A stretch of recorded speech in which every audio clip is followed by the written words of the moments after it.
This is Beverly Hills 90212, but we're still living the Hollywood dream, and this is Beverly Hills High School, and we're here to meet some pretty impressive alumni and also the band that is coming to London this year. The Beverly Hills High School, California, have a magical new year.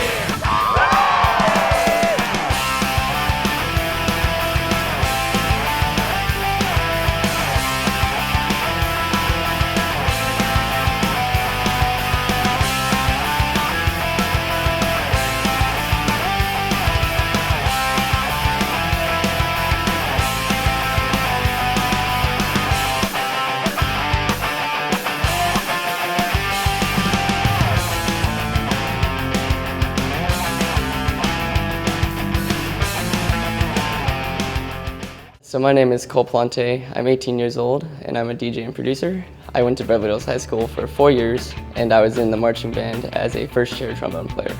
You know, this school and kind of just the whole Beverly Hills school district kind of helped push my passion for music. I started in the marching band in 7th grade and that helped me kind of get into producing and into DJing and supplemented it with music theory that I learned with Mr. Bill Bradbury here as well. It's a kind of an interesting phenomenon. Many of them, they arrive and maybe their skills might be a little under par, but it's like the setting motivates them to get the skills together. The other thing is, as these students enter, they really bring kind of a new kind of a freshness to the band, and a lot of the upperclassmen get very excited to hear what these students can do. Well, my dad, he used to perform. He actually worked at a kind of a dinner theater in Aspen, Colorado, called the Crystal Palace, which has since been demolished, but oh well. But he loves singing. He sings around the house. My mom actually went to this school, was a member of the Madrigal Singers as well. And my grandma was an opera singer. My sister performs, but not to the extent that I do. So I guess it's mostly me. I picked it up most. I always loved Beethoven and Bach, and I grew up with that, just listening to it here and there. And then I listened to Kenny G, and once I listened to Kenny G, I'm like, I want to play like him. So that's where I started playing the saxophone in the 6th grade. And he was kind of the inspiration for why I started music. The students are serious. We have probably 90% of our students go to university, and that's their focus, and their families strongly encourage them. So when they come to me, they're invested in what they want to do, and I benefit from that because of their dedication, especially in their musical interests. I think this school really taught me how to embrace the creativity. There was a couple years in the beginning of my career where I didn't quite identify with what sound would be mine and who I was as an artist, and being here for the past couple years and being in the band program as well kind of helped me figure it all out. We had to do a homework log, and we started an hour a day, and we have to submit it into the teacher online. And so a lot of kids there didn't enjoy actually doing it, but I actually put a lot of time and effort and redo the song over and over until I get it perfectly. So I spend about 2 hours a day just repeating a certain measure in a song to get it perfect. I love it, yeah. Having been here a relatively short period of time, most of my knowledge is historical.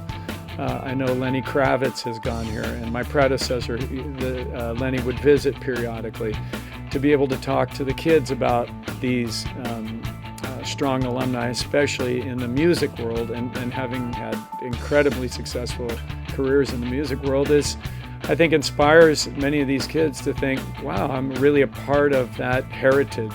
I knew it had to be something in music. I didn't know quite what it was going to be. I hadn't quite discovered the fact that I could actually make music myself.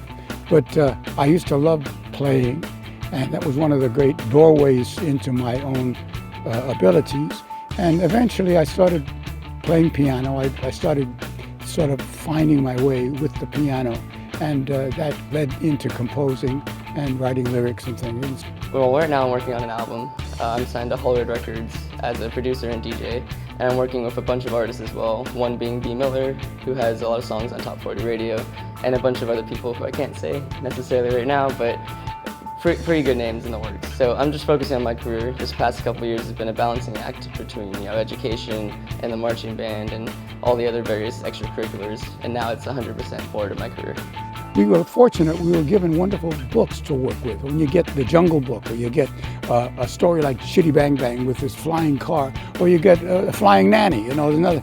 There are so many inspirations that come out of it, and you look at the book and say, well, here's an opportunity to do something special.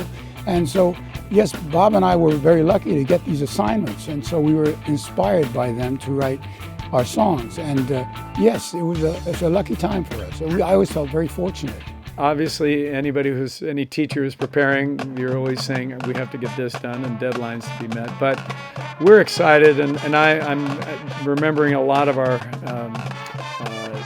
time that we had the last time, where it was great just to see the kids, their eyes wide open to see the environment and see being in London and then performing for the crowds. Just being in London is an amazing thing, and marching in the parade in a whole different countries, like you're representing your band in a completely new place.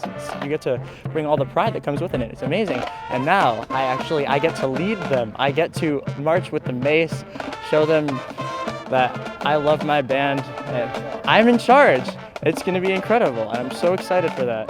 The trip to London was probably the best school trip or a trip in general I've ever been on. It's one thing to travel the world as an artist or even as a family vacation, but being with your friends is a whole different experience on its own. And London is probably one of my favorite cities I've ever been in, frankly. My favorite place is probably East London and Brick Lane and all the shopping there.